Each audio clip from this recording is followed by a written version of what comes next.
Good evening, everybody. This is our second Zoom of the year. We'd like to welcome Gerald Smith tonight, who's going to talk to us about open spaces in Cambridge. I've actually always been very lucky. I've lived in Cambridge most of my life, and I've always been within a very short walk of a really nice open space. And at present, I'm within 4. I can walk in any direction and I reach trees and greenery. So I'm very lucky.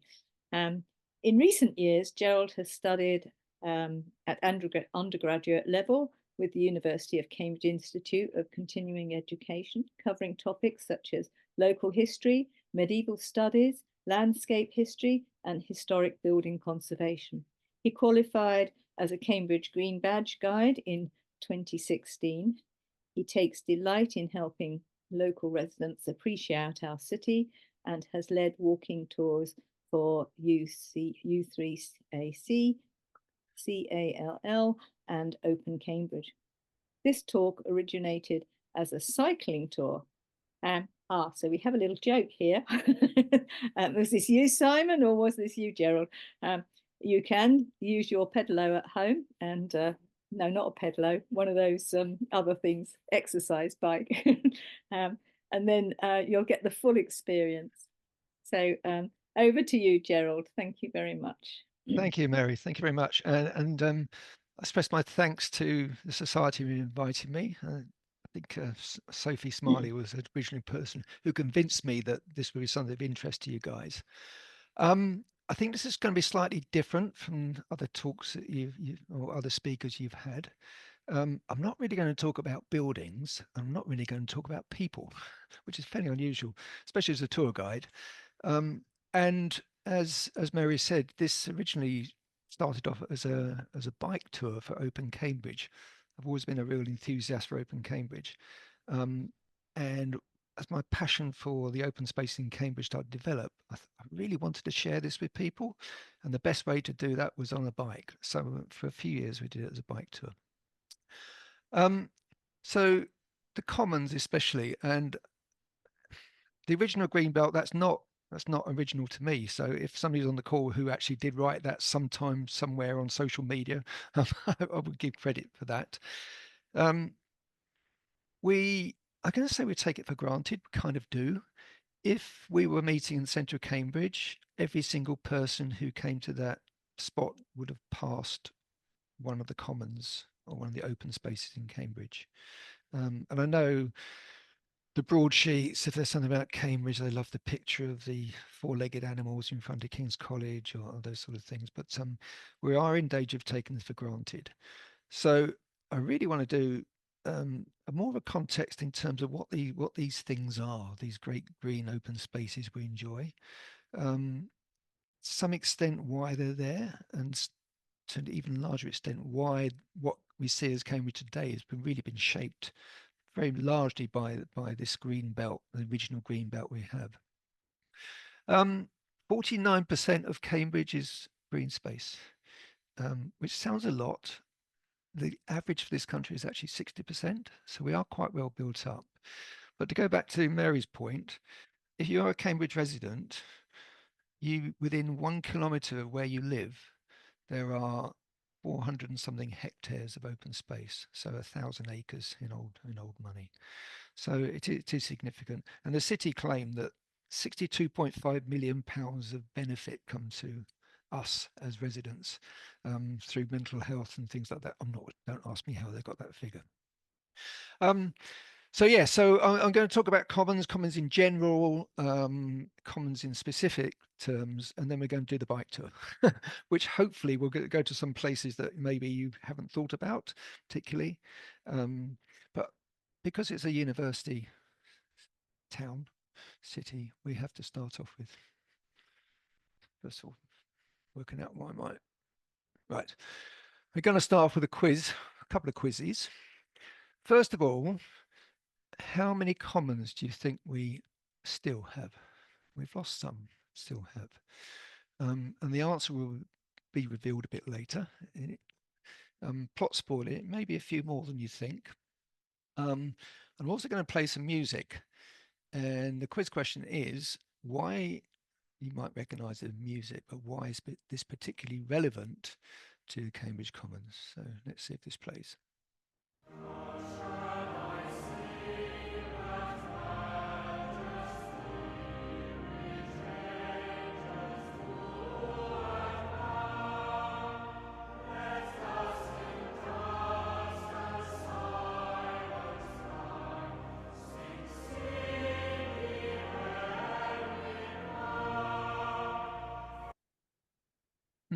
Right. Answers will be at the end.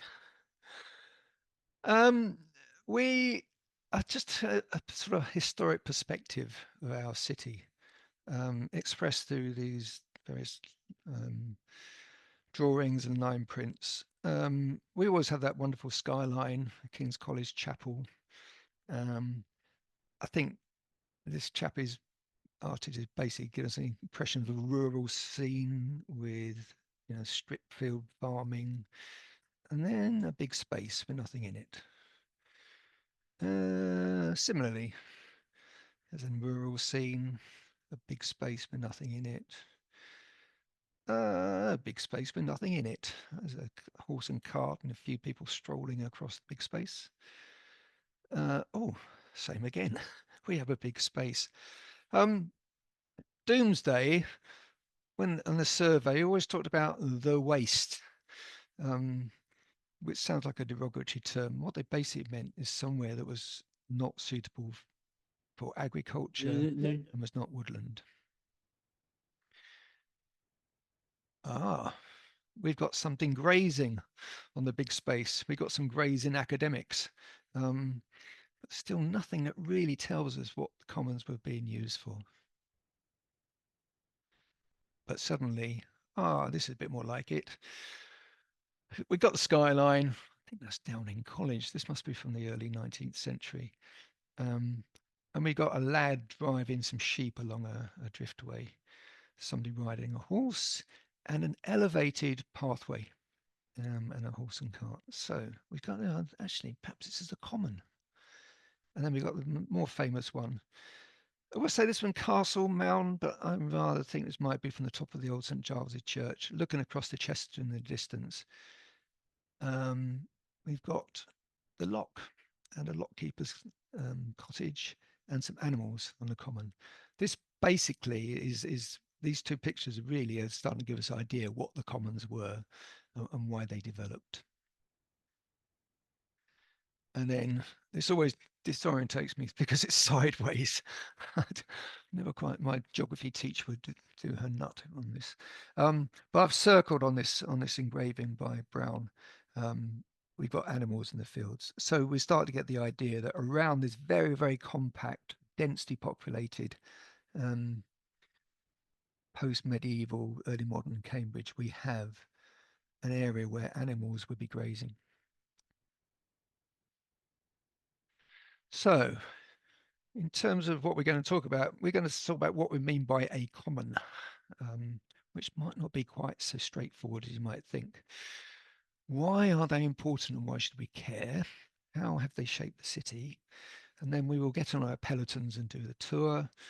And then I'm going to finish with some threats, given that what we're going to talk about are those threats still threats as they have been over the last millennium, probably. So,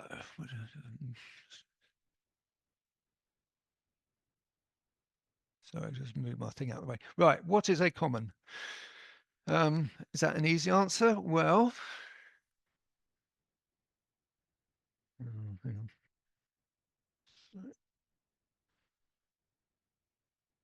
Right. So, the general accepted is it's an area of land in private or public ownership over which rights of common exist. And just a reminder here that every single square millimetre of land is owned by someone. I think there is a general perception, oh, the commons, they're owned by the people, for the people. I was going to make a joke about communism, but something like that. So all land is owned by somebody, but a common says that certain individuals have rights to do things on that land, even though they don't own it. Some portion which is another person's soil naturally produces. And there are a number of classic definitions of rights. One is pasture, which speaks for itself, the right to graze animals on somebody else's land.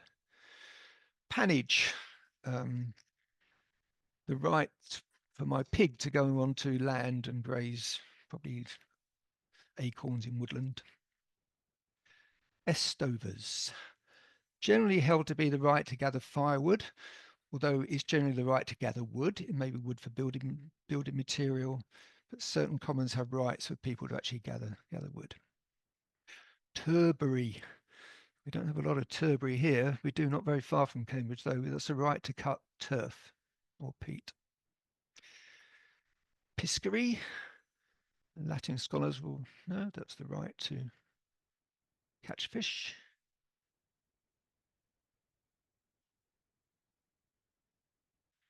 And minerals. So I'm just trying to move my little bar out of the way.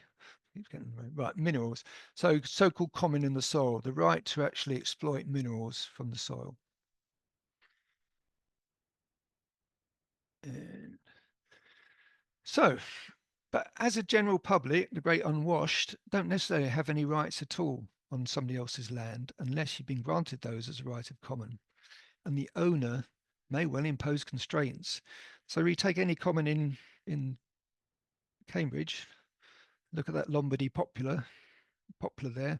You're really not allowed to go and cut that down and take that away for firewood. Owners have rights as well.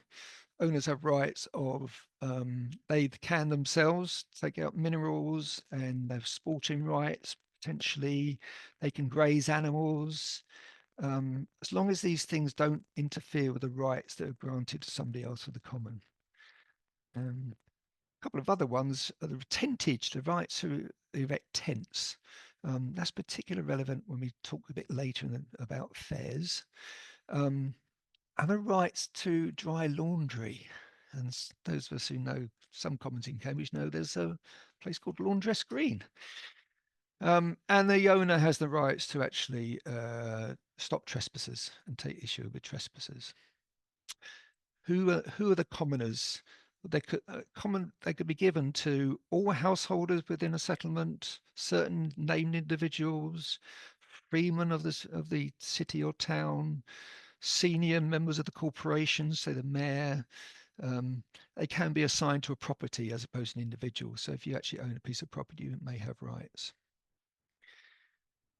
In terms of pasture, I've seen it mentioned that in terms of Cambridge, the pasture was to a very large extent used for draft animals. So if you were farming fields, and back in the day, you would have used oxen are voracious consumers. You would actually want the pasture for your draft animals, horses, etc.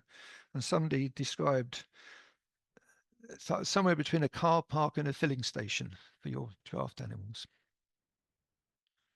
So just as a quick example, I'm not going to read through all these. So this is the Cambridge's constraints in terms of what you can't do and can and can't do. So you can't destroy things, can't vandalize things. You can't beat or shake carpets, rugs, or mats. You can't have bonfires. Key note is animals in the commons are all logged and registered in books. We'll talk about this later. And if you actually keep more than those certain animals, then you actually end up paying fines. So in this case, 16 animals. You can't have vices like gambling, betting, playing with cards. You can't obstruct people playing cricket. That's so Cambridge. And you can't annoy constables. Not that you want to annoy constables. And definitely you can't fire guns, pistols, use catapults, those sorts of things. So this is an example of yes, there are rights of common, but there are things you definitely cannot do on those areas. And we think commons all over the country have been used for gatherings, quite often political gatherings, riots, think about Peterloo, places like that. So there are definitely things you can and can't do. So I'm suggesting in Cambridge, our commons probably weren't typical the majority of medieval urban commons because we're very, very much affected by water levels. And it's been called a watery void in terms of what the river goes up and down. There's things you can do some times of the year, you can't do other times of the year. And worth reminding ourselves that an area becomes common not because somebody says, wow, that looks a good place to make it common, but because it's not suitable for other things, chiefly for grazing or for building on. And in that sense, the river and the floodplain have actually stopped building work over the centuries on parts of Cambridge and has made not suitable for arable farming. So going back to Maitland's map, this may be familiar to you. This is the pre-enclosure map. Cambridge, tiny in the centre, two thumping great fields, east and west fields. And then we get an indication of areas that were set aside as commons. And I've done an overlay from an ordnance survey, not terribly accurate. But we start to see the pattern of associating those fields with the areas which were set aside as commons within Cambridge. So, talk about urban commons generally. There are two types really of urban commons, planned and unplanned. So planned really largely from settlements that were developed 12th, 13th century, and they're matching that, I guess, it's like the BBC historical rendition of what a place looked like. It was a manor house and a church and a village green. Certainly from here across the Midlands, there would have been 2 or 3 open fields and areas set aside as common that weren't suitable for building or for arable. But as those settlements expanded, that common land, which was relatively small, was likely to come to be built on or to be used for arable. As things like the agricultural revolution came along, then more land could be put to arable use. And a couple of instances, Brighton, if you know Brighton where the pier is, inland from the pier was a very, very large common, Brighthelmstone. That has now largely been completely subsumed by the growth of Brighton. As a counter to that, Corfe. Corfe has a thumping great common, but the urban area has largely disappeared. And those, you know, Corfe is not much more than a large or medium-sized village, really. Unplanned commons. So here's some examples. So this is somewhere where nobody said, actually, here I'm going to design a settlement. These commons grew as the settlement grew. Newcastle, Lincoln, York, the Downs in Bristol, and Cambridge. And I have to say, also Portmeadow in Oxford. So Oxford also has those commons. So these time immemorial, going back pre-Norman conquest, they were commons in the Anglo-Saxon times, and to a large extent they're commons now. They've never been built upon. And just to cover on greens, so a town or village green's an area of open space by immemorial custom, been used by the inhabitants of the town for lawful games and recreation. And I'm not quite up to speed on that, but I think we all know that having to jump through hoops to protect the Castle Mound and the old Motte and Bailey area by trying to make that into a town green. And I'm not sure what the outcome is. I think it's still in abeyance. Village greens, town greens, the same thing. It's only distinguished by the location. Many town and village greens have been built on because, you know, they were there almost as an addition within the centre of a village or town, rather than somewhere that would be used for grazing animals. Now, if you ever want to go down a rabbit hole on the internet, start looking at legal statutes to do with commons. And I'm sure there's members of the legal profession over many, many centuries have made a very good living out of navigating their way through these various acts. And these are really, this is just a few. A particular Erection of Cottages Act. If you could actually build a property between sunrise and sunset, then you could do that on a common. But as you can see, generally, these acts are trying to put some structure and regulation in terms of the use of commons. Some of them specific to Cambridge. 1922, they tried to stop animals grazing on Midsummer Common. But I say, if you really have a few hours to spare and you really want to get lost, just Google Acts of Parliament and the Commons. So let's get back to the question: how many commons? And by that I also mean things we call pieces or greens, not the backs. I'm not going to talk about the backs. That's a whole nother subject. That's a really strange world in terms of the status of the backs in Cambridge. Probably more than you think. And asking members of my family and friends, most people struggle to think there might be more than 10. 7 or 8 is what most people think. So let's, in no particular order: Stourbridge, Midsummer, Jesus Green, Cove Fen, Sheep's Green, Lammas Land, Parker's Piece, Christ's Pieces, New Square, Coldham's Common, Empty Common, Queen's Green, Laundress Green, Donkey's Common, Petersfield, St Matthew's Piece, we're still going, Newbit, Nutters or Foster's Close, Butts Green, and finally Chapel Common next to the Leopard Chapel. 20.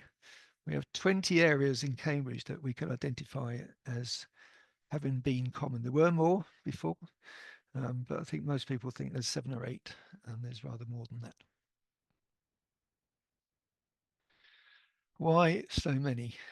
It's nearly all about the water, stupid. So the British Geological Survey on the right, there's a picture of what is classified as a floodplain within Cambridge.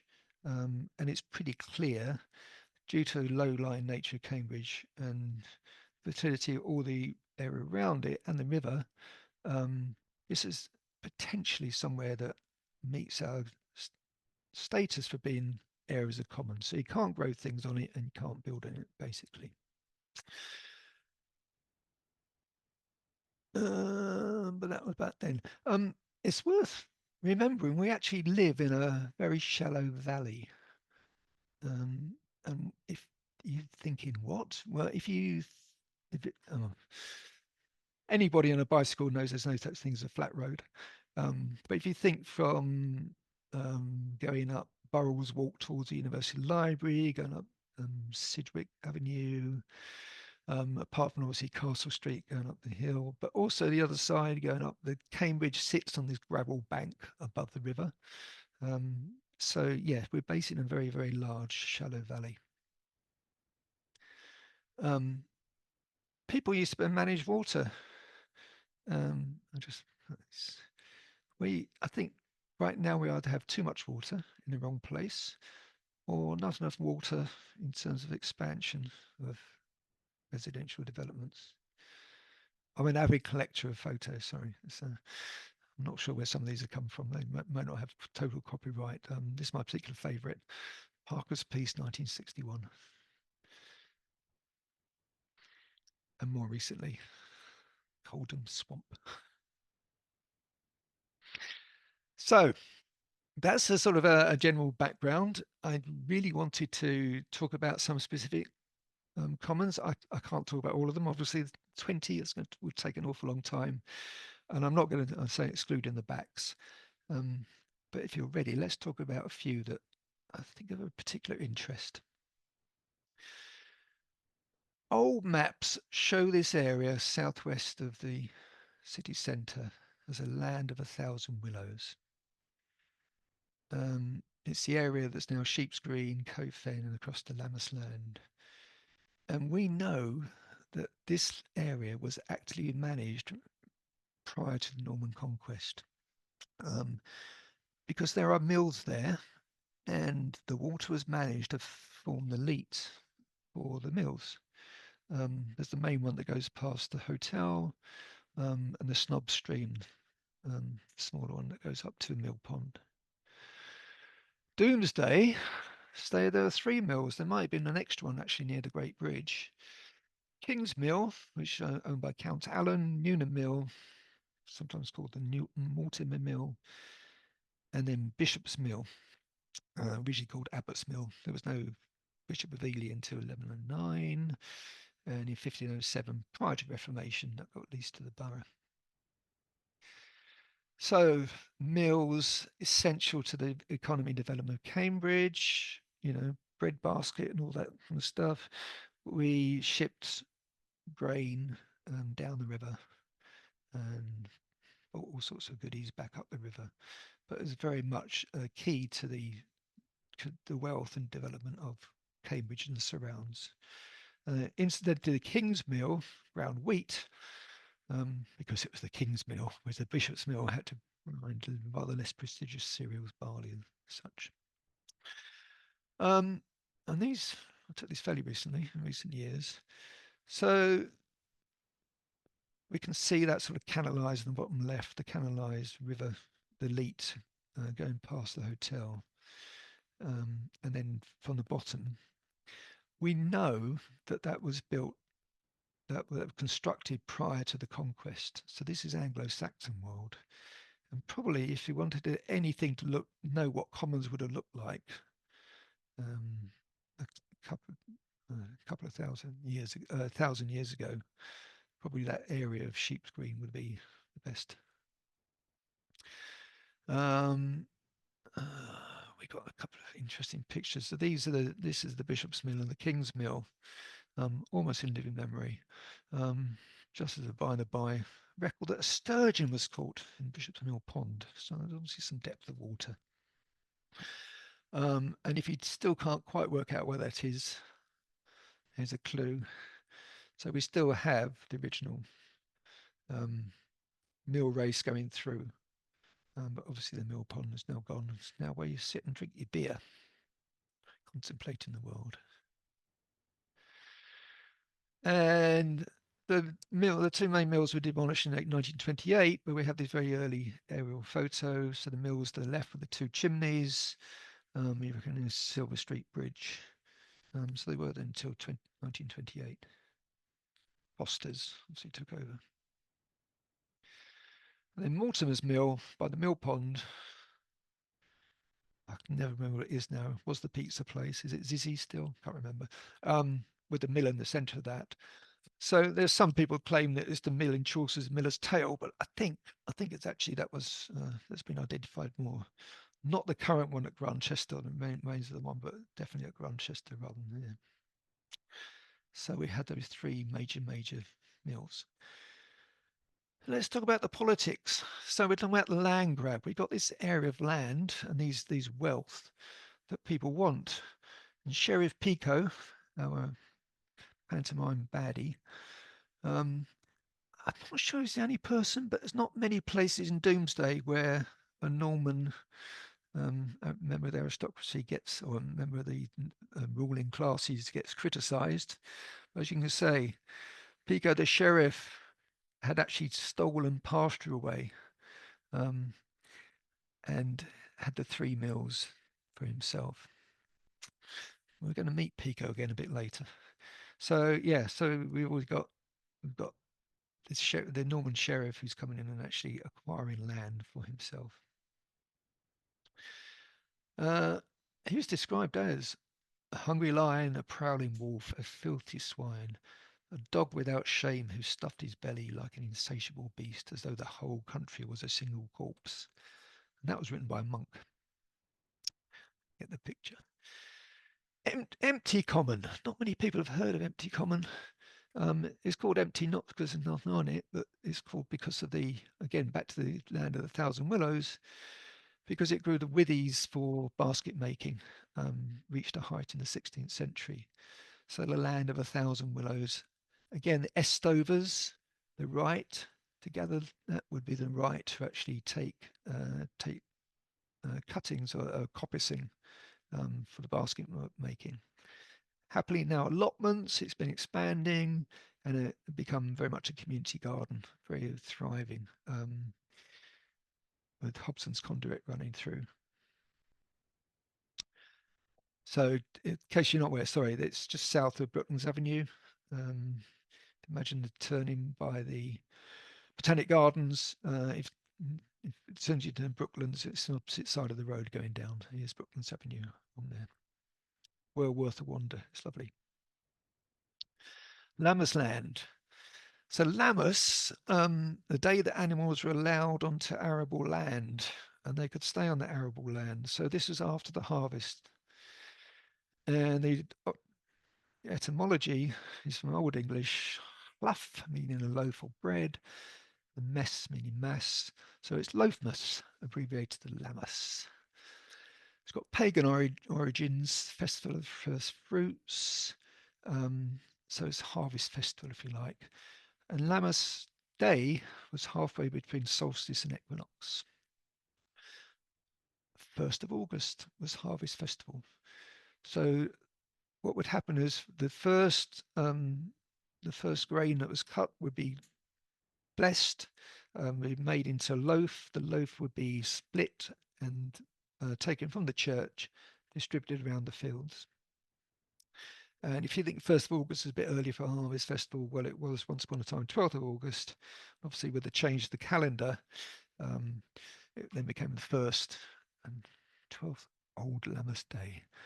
And here's something nothing to do with commons, but Juliet, in Romeo and Juliet, Shakespeare stated her birth was Lammas Eve, an allegory, as he was so fond of, an allegory for the promised fruitfulness that was never to be.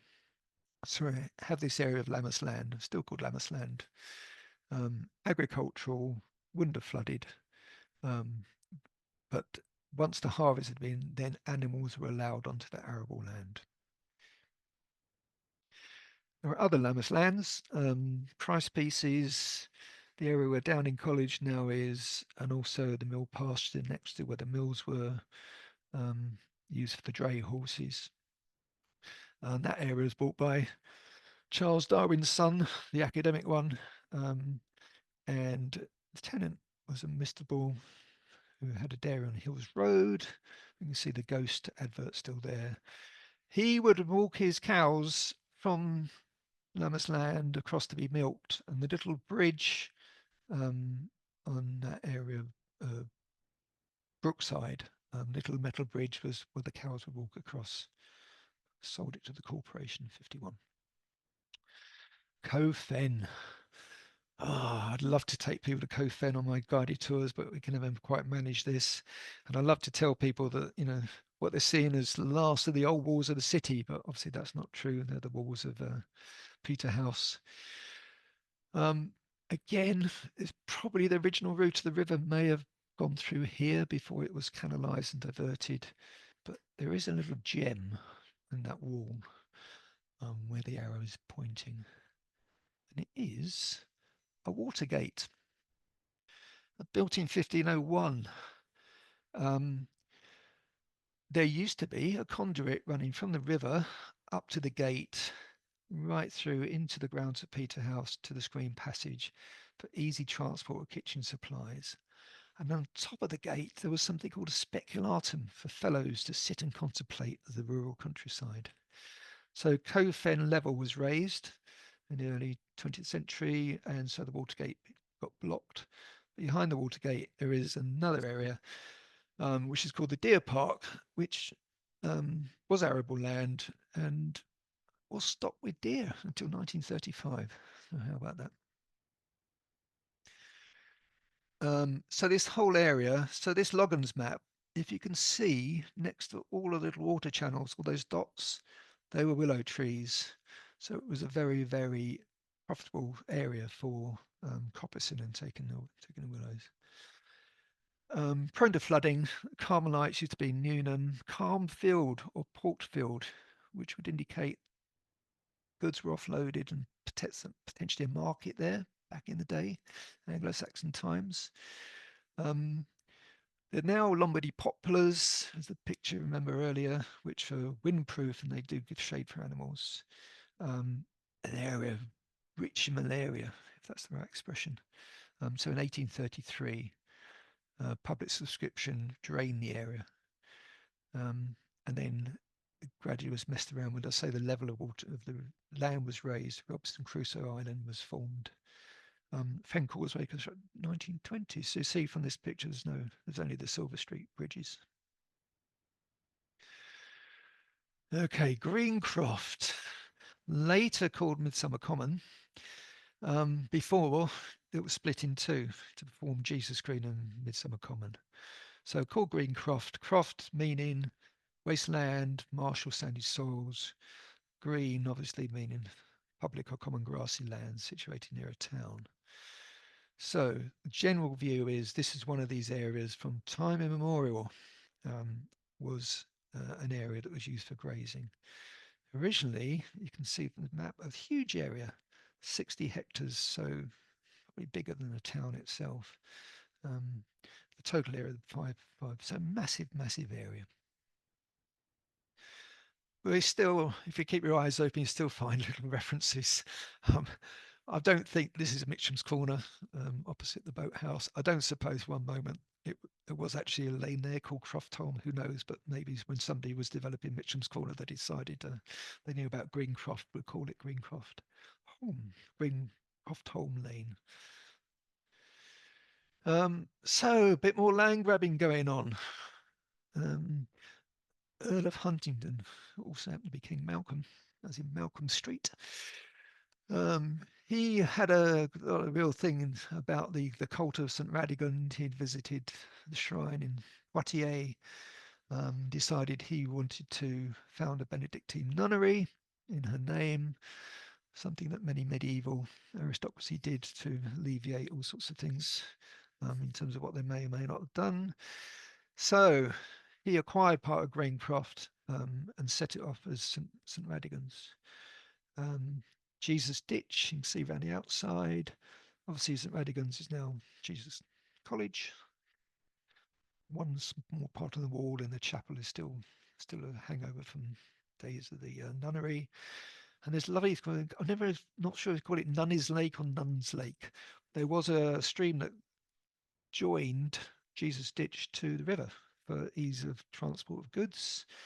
And Edward II gave them a grant of fishing rights, so he gave them pescary rights along the river.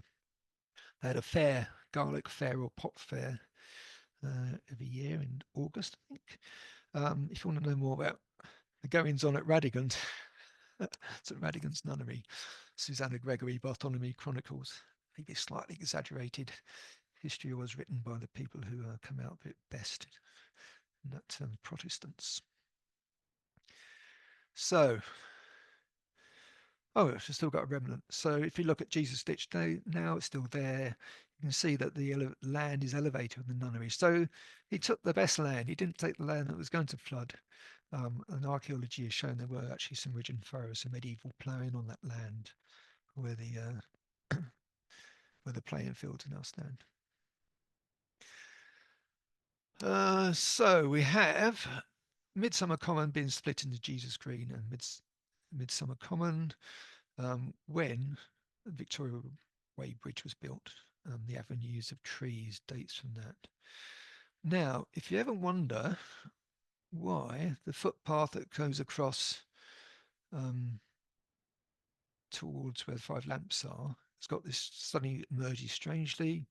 We can see that when the road was built, Jesus College acquired, that's what this little extra triangle of land, which is why the footpath comes out where the toilet block is. It would have carried on once upon a time right up to Jesus Lane. So, Jesus Green. Note there's a stream that runs through the centre. There used to be a bridge as well. If you ever see kids walking through there in autumn time, I'm thinking when the fireworks are on, and they see a big pile of leaves from those lovely plane trees, they jump in a pile of leaves and end up ankle deep in water. The remnants of the stream still exist that runs across the middle of Midsummer Common. So Jesus Green, I was trying to decide activities that people do on Jesus Green, and I keep finding new ones. So here's a good starting point of all the things that people can or could do on Jesus Green. So it's a real asset in terms of an area that's very much part of the public realm in Cambridge. A few other things. I really try not to laugh. Couldn't help that. That was quite amusing with the booze boat in the lock. I'm not sure why it was in the lock, but there you go. And a helicopter there. Poor Reverend Julia from Babraham, burnt at the stake at the time of Mary the First. And, I don't think he sat on the bench before he got on, but yeah, so people were executed there, very much a public space. And you can tell the time because there is a human sundial. So very much, Jesus Green, very much an area that's for the people, for recreation. There's another land grab. Back comes Pico, establishes Augustinian order of canons at St Giles. His successor, Payne Peveril, as sheriff, interesting name because it's a Saxon name, recognised that there just wasn't enough room. So he persuaded Henry I, who was sitting in his glory in Chesterton, the royal manor of Chesterton, to give 7 hectares of the Greencroft to the order, and he founded Barnwell Priory, 1112. Again, if you look at these maps, I've drawn in the 10-metre contour line, and made sure that some of the best land of the croft went to the priory. And Barnwell, generally held to be Children's Spring, Bairnswell, and the geology map on the bottom, you can see that this is mudstone and chalk, and we've got this natural spring line that runs across before we get to the mud. And there would have been the spring, later fish ponds, etc. on that line. And I can remember seeing kids sledging down the hill that goes up there at one point many years ago when we used to have snow. So we can see a bit of friction going on here. They're the people trying to get on with their life, and every now and then some aristocrat or member of the royal family comes along and decides that he will award parts of land that's been used by the townspeople. So the townspeople sought to end that and to farm the town and bought the fee farm, i.e. they cut out the middle person and they leased the land directly from the king, King John in this case, desperate for money. And so the burgesses were then responsible for their own land and could actually keep it for the good of the town, enjoying liberties as the king's free and demesne boroughs which had liberties. And they also sorted out the Earl of Huntingdon by making sure that he couldn't do that as well, but any claims he had were also dispelled. So suddenly the commons were under the control of the borough. The other use of land was for fairs. And I know this has been covered in the past, and I know everybody probably knows about these things ad infinitum in terms of our famous fairs. So, interestingly, the different fairs occurred at different times of the year, depending on the land use. So, I didn't put in here Reach Fair. So, Reach Fair is in May, isn't it? Midsummer Fair, which was where the proceeds went to Barnwell Priory, held on Greencroft. Greencroft was never ploughed, so it wasn't a problem. It just had to be dry. So midsummer seemed suitable time. Radigan had the Pot Fair or Garlic Fair in August on Jesus Green. And then the big one, Stourbridge Fair, in September after Lammastide, so after the crops had been taken in. And there are references to the fact that if the crops hadn't been cut, then the mayor and the people running the fair were very happy to trample the crops in terms of the significant finance that came in, generally held to be one of the largest fairs in Europe. But I know that Honor and people like that have spoken to you about, it's all about that. So again, it's the river. It's all about the river and the trading routes up and down that river meant the fairs could prosper.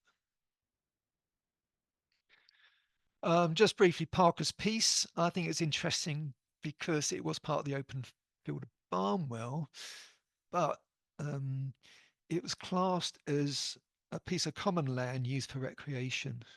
And you probably know this, Edward Parker, who was allegedly a butcher, although interesting, the butchers would own land. I think it maybe have lost in translation somewhere. Anyway, he swapped the land of Parker's Piece for land at Trinity, so the Wren Library could be built in that area. It's obviously famous for its cricket, laws of football. It had a horseway for races. There was grazing that took place.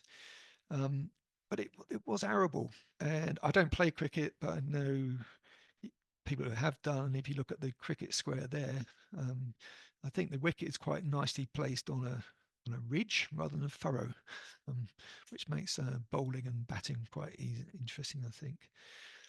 Elms were planted in 1839. Obviously, elm disease got them big time, so Caucasian limes. Got a famous lamp in the middle, Hobbs Pavilion.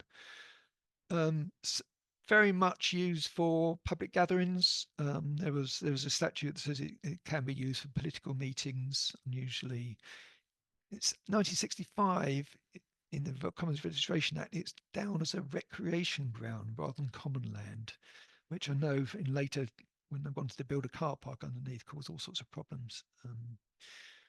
Yeah, so I think we can class it as common land, really. Famous picture. I remember Alan Brigham, much missed Alan Brigham, telling us all about this. A healthy appetite, I think you could say the local townspeople had in terms of what they could consume on special occasions. Get through that lot. Cambridge cows. So we know that cows have been on Midsummer Common since at least the 12th century, probably before that. I have a little beef about this. They're not cows, they're cattle. And I drive my family mad. We'll see why.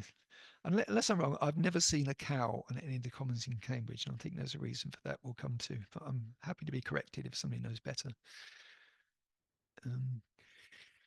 So there are various stipulations in terms of the rights of common for pasture. So if you are a resident, you do have the right to graze animals between 1st November, 30th November. On Midsummer Common, 20 animals. There is the City Council employ a pinder, which is a very ancient title for, I think it's a job share at the moment, for somebody who's responsible for ensuring that animals are the health and welfare of the animals, and originally to make sure that overgrazing didn't happen. And I know it's been in the news of late because with the cuts, I think they're trying to reduce the on-call time. One particular thing, the Pindars are good at rescuing cows when for some reason they decide to go into the river. Not quite sure why cows do that, but there you go. And I think this is up to date. It may be a year or two old. So £75 a cow. And they can be grazed on those various things. No stock under 18 months can be there. Too frisky, I guess. They must be 4 foot high. Milking on the commons not allowed. Okay, so I think very good reason that may be why we don't actually see cows on the common, because you would actually have to take them off the common. And here in the Commons Registration Act are what you're allowed to put where in Cambridge. Interestingly, it does say that you can actually put animals on Jesus Green. Yes, I'm not sure that that's actually really true, or that's actually prohibited by bylaw, I think. Geldings, mares and cows. The one that's in the picture always on the Times or the broadsheets is those cows with the picture of cattle with the picture of King's College Chapel behind. So King's College have that piece of land. There are 7 cows allowed to be in there, but as I said, backs have got a special status. And on the old maps, interestingly, that was always described as the King's backside, but they changed the name of that area. So, quick trip through. We can get off our bikes now. We're going to talk about threats to the commons. So we have this amazing asset. The asset's been there for at least 1,000 years. I thought this is 1764 nursery rhyme. So there's already tensions between people who want to do things on commons and the people who actually want to stop them doing things on commons. Guy Shrubsole, if you know his work, fantastic. He's and his team of employees and volunteers are trying to work out who owns England. And many parts of England nobody knows because if it's prior to land registration, land hasn't been transacted. There's many areas that are really nobody quite knows. But I thought this is quite interesting in terms of Cambridge. The land is owned and occupied by the University of Cambridge and its colleges. Really, really, really significant. In fact, the areas that aren't, you can see, are pretty much the green areas. And that tiny little strip of land by the side of the backs that goes along Queen's Drive. Yeah, Queen's Road. And are we under threat? Well, here's some ideas about where the railway station might have been built. Can't help but think there's an awful lot of those red circles are on commons.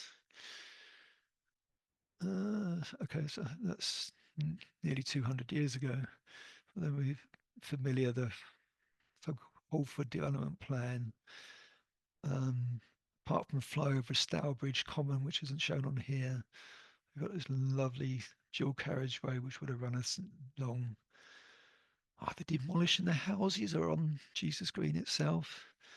And the only remnant really is the car park.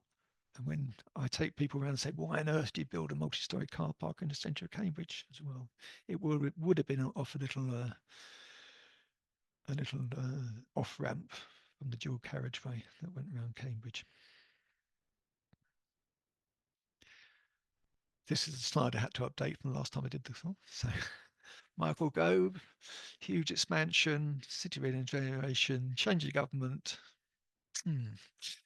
Oxford Cambridge Arc is suddenly back in the news again.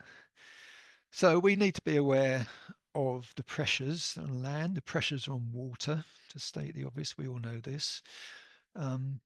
Where are these houses going to be built? Where are these laboratories going to be built? What difference is it going to make to the infrastructure? Say, how on earth is there going to be enough water to do this?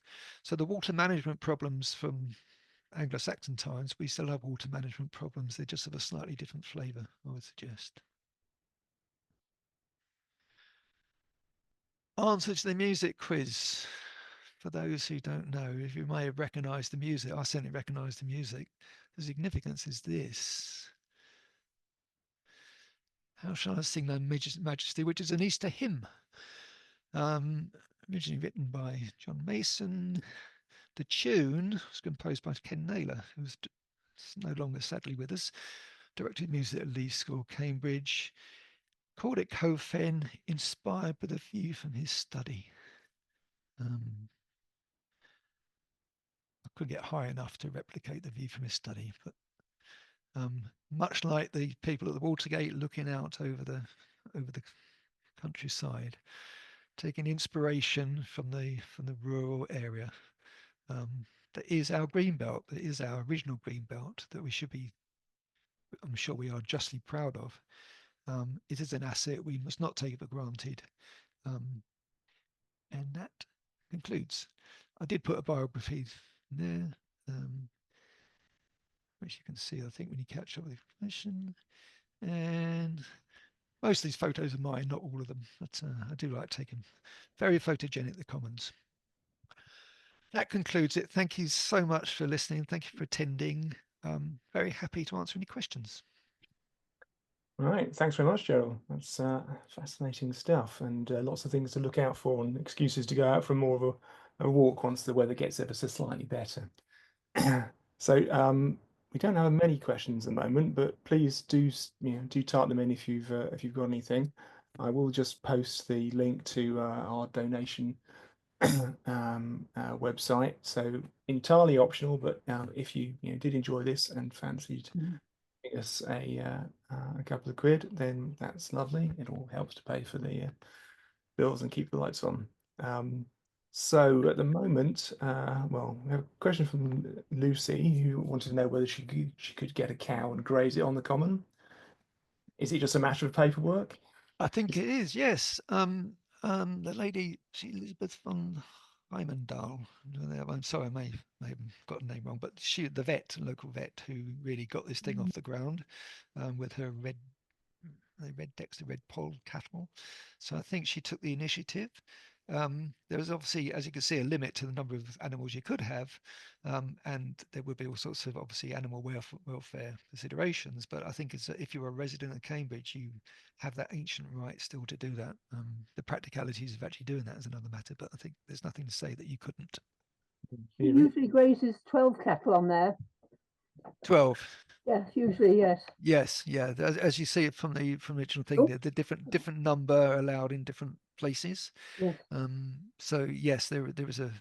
So one of the interesting things I should have said in terms of the management of the commons, a bit like the management of the open fields, really. I guess we can think it's one of the earliest parts of almost like local government or local control, because people would overgraze. Everybody wanted, thinking, oh, I can put these cattle on there. So it was very much a local representation in terms of administering and policing, in terms of the overgrazing, hence the use of the pinder. So some of those, and also the time when you can and can't bring cattle on and off. So we've got to think some of our basis for local government and government by the people, as it were, for the people, goes back to those days of actually controlling how many animals were allowed on the commons. Do you know where the word pinder comes from? Yeah, I did. It's pound. Hang on, I'll say that it's pound warden. I think Pindar pound. It's definitely pound is the first part, and pin folds, pen. So there's lots of things to do with pounds and pens and pins and pin folds. Yeah. So it's yeah, I think it's a pound warden was the original name. Okay. Right, so we've got some questions coming in now. So Sarah says, what about the rifle butts on Coldham's Common? Oh yeah, no, that's I haven't covered Coldham's Common. But yes, I think military, there were obviously during the Second World War, all sorts of things were suspended and for obvious reasons. Commons were dug up to plant potatoes and obviously lots of military training happened on commons. And I think I might be wrong, and I'm sure somebody else will correct me on the call, is that some of the military things were set up on places like Coldham's Common. A big area they could easily patrol. But yes, I meant to say that military at times of war, some of the rules of commons get sort of suspended a bit. Yeah. The other one was Butt Green, which I mentioned, which is the area which I pointed to where the path goes across the south part of Midsummer Common, which is generally, people have said it's for archery, which may or may not be true. I think there's generally a counter view is that butt is just a name of an area of land that butts onto somewhere. So it's a little bit of Midsummer Common that sticks out into the town.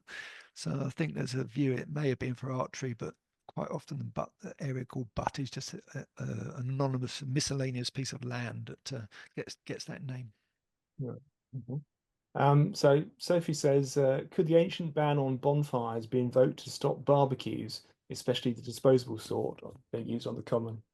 Well, I think Jesus Green has got that actually. I'm just thinking that I think when you go into the entrance, certainly the one from It's given us advice now on what the latest notice I saw. sorry, I didn't catch the first It's part of given that. us advice rather Advice. than Oh, I see. Right. yes. Okay. No, I think that would be an excellent idea, actually. Yes, as you say, especially disposable ones. Yeah, I guess it's a balancing thing, isn't it? We don't live in a police state. By the same token, you expect people, I think, reasonably to use common sense.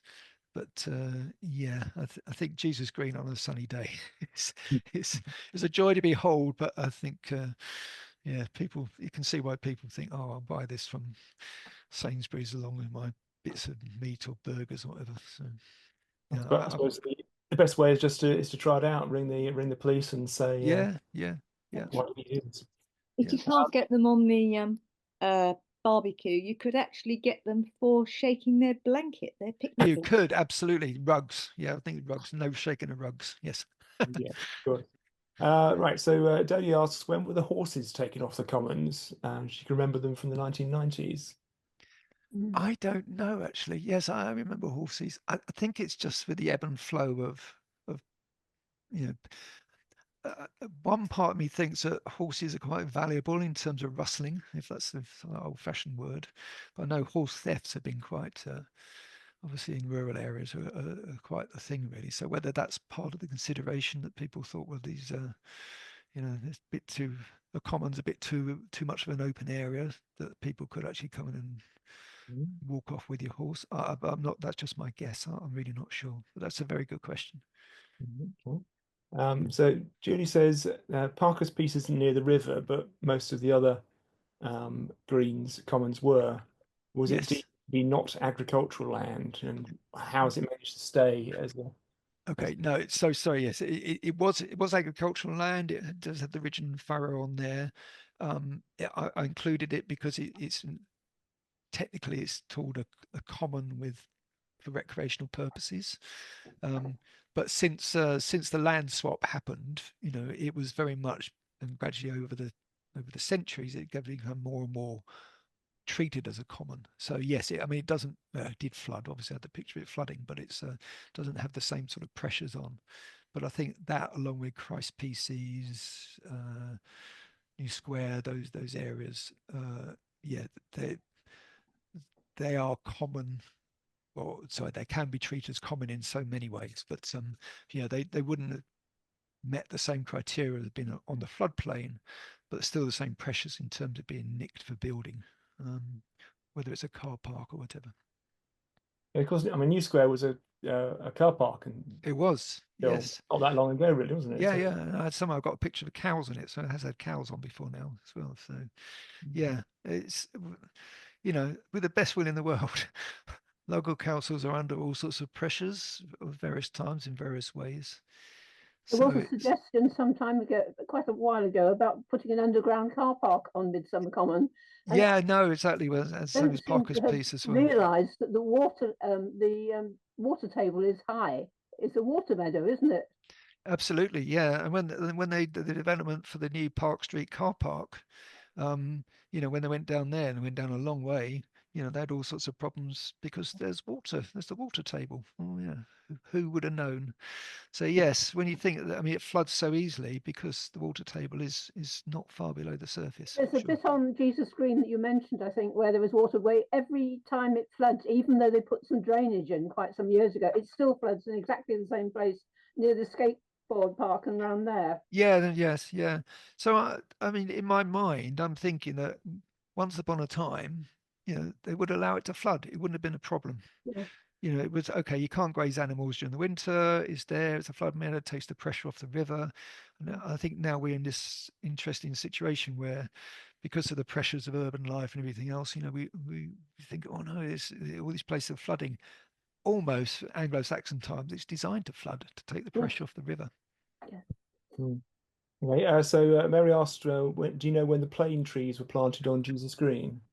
Yes, 1890, I think. So 1890 something, yeah. So they're getting on a bit. Yeah, yeah. Trees obviously reach a natural end to their lives. That one blew over, didn't it, last year, I think. In that avenue, when the sun shines through the mist through there, is absolutely beautiful. Absolutely lovely. It'd be lovely if they had a sort of idea of succession planting and planted a parallel avenue ready for when those ones will no longer be with us, sadly. But it's absolutely. Chestnuts on the avenue are looking a little bit sort of parky, aren't they? As soon as the conkers, as soon as the flowers go, the leaves all start crinkling up because of that's the leaf miner, I think. I think that's an insect. Yeah. Right, so Maggie asks, who owns the swans now the Queen has passed away? I should think so. Yes, this great hereditary world we live in. I'm sure it probably is. Yes. And happily, they don't eat them at St. John's anymore. But yeah. So Liz asks, what about Romsey Rec? What laws different from Commons laws govern that? Yeah, so I said the recs like Coleridge and things like that, they come under the sort of recreation ground idea, and I didn't include those in my account of commons and pieces. So as Cambridge expanded out, obviously then those recreation grounds were established, and playgrounds and sports grounds and stuff. So they come under the different statute, if that's the right word, for local government in terms of recreational areas. So as a playing field or a recreation ground. So they don't have the same history going back. They wouldn't. You would invent 300 years ago. It was a field of growing wheat, probably. Yeah. Okay, and last one from Jill is asks, does the city council own most of the commons now? Yes. Yes, definitely. The complication is the backs, as we all know, as we all know. But I say that's almost a topic for another lecture. The ownership of the backs and the use of the backs and the more and more restrictive access to the backs is something that sort of does my head in a bit, really. As a tour guide, it's very annoying that we can't. It's very difficult to take people to enjoy and appreciate the backs nowadays. Right, so one last one from Lucy. Are there accounts for commons, i.e. a reckoning of their financial value for people using them? Well, I say there's a thing called State of the City, which was produced by City Council a few years ago. And I say they put this value at £62 million per annum of their benefit. And I do not know the methodology they use to actually get to that figure. If we take pictures in the national newspaper, then they're definitely worth a lot, because it's a great thing. And obviously the cattle, and we have to acknowledge that this. If you look at any property developer's brochure for Cambridge, it's very difficult to find one that doesn't have a picture of a common on it. So it is a viable an asset that's that everybody commercially, cynically or naively would actually use to promote Cambridge as a feature of Cambridge. So yeah, I think the 62 million comes out of that sort of idea in terms of the PR for the city is quite astonishing when you think about it. Goodwill value. Yes, exactly.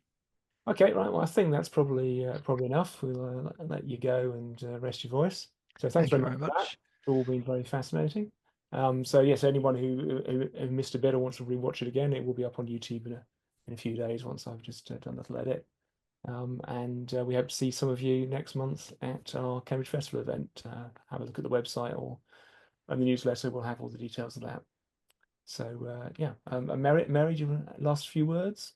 Yes, I was just going to say, I think something will be coming your way. I'm not sure what arrangements have been made with Lucy for your talk. Right. Yes. Thank you. I think I'm aware of the arrangements, actually. So thank you. Thank you. And I would like to say thank you so much, everybody coming. That was I really enjoyed lovely. that. I've learned so much, and I'm so pleased. Oh yeah. So thank you very much. And those of you who are not on mute, you can do this. And good night. Good night. Thank you very much. Thank you so much. Definitely planning a good walk around the city again. Absolutely. Come on, open Cambridge. Come on the bike ride.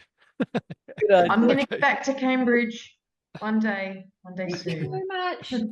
Thank you. Bye-bye. Bye.